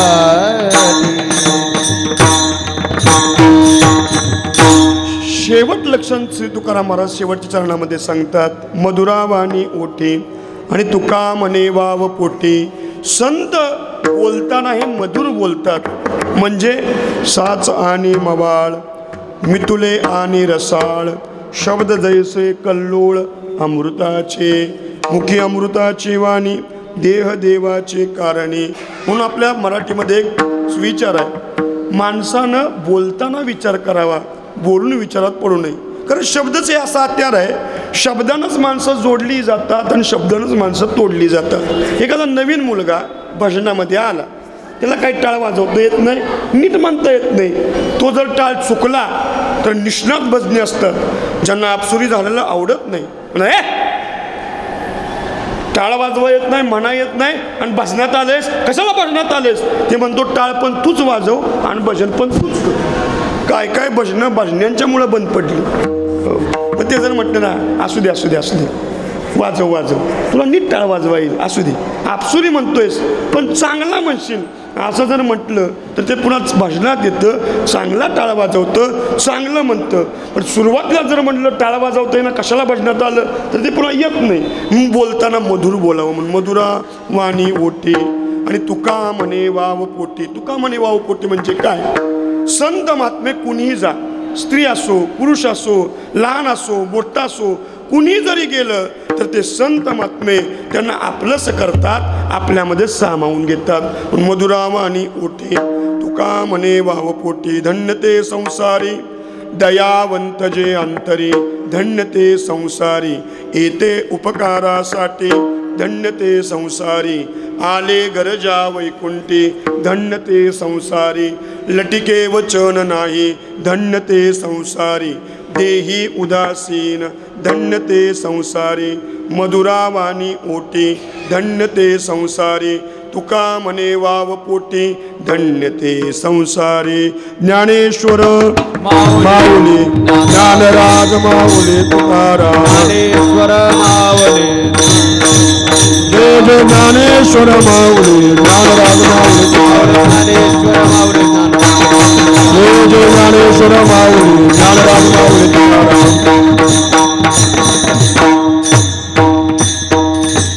तुकाराम तुकाराम राम तुकाराम तुकाराम हरे तुकाराम तुकाराम तुकाराम तुकाराम तुकाराम तुकाराम तुकाराम तुकाराम तुकाराम तुकाराम तुकाराम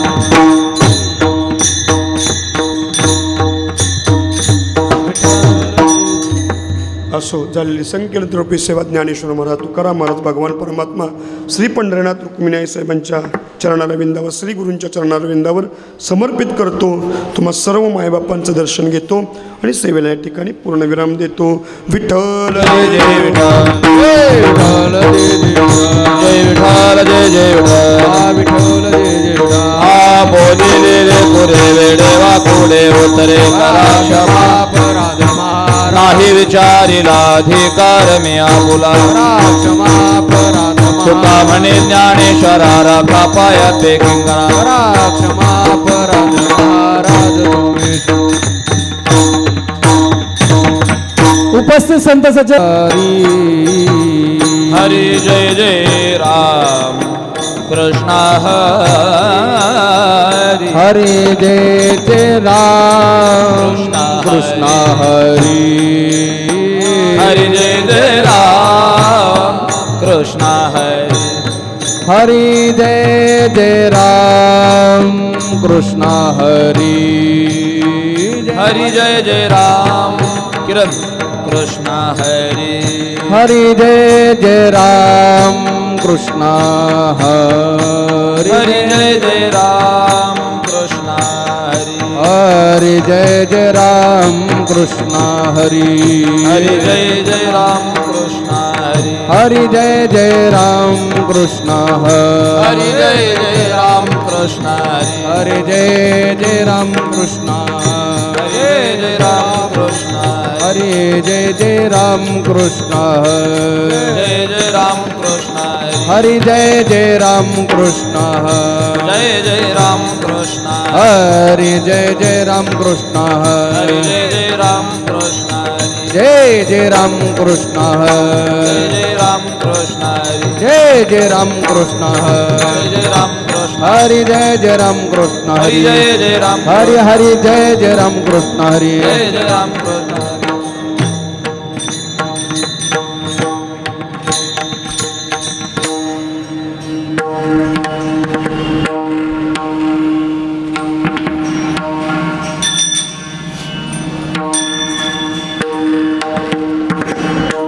कमी वाटलं जास्त वाटलं काय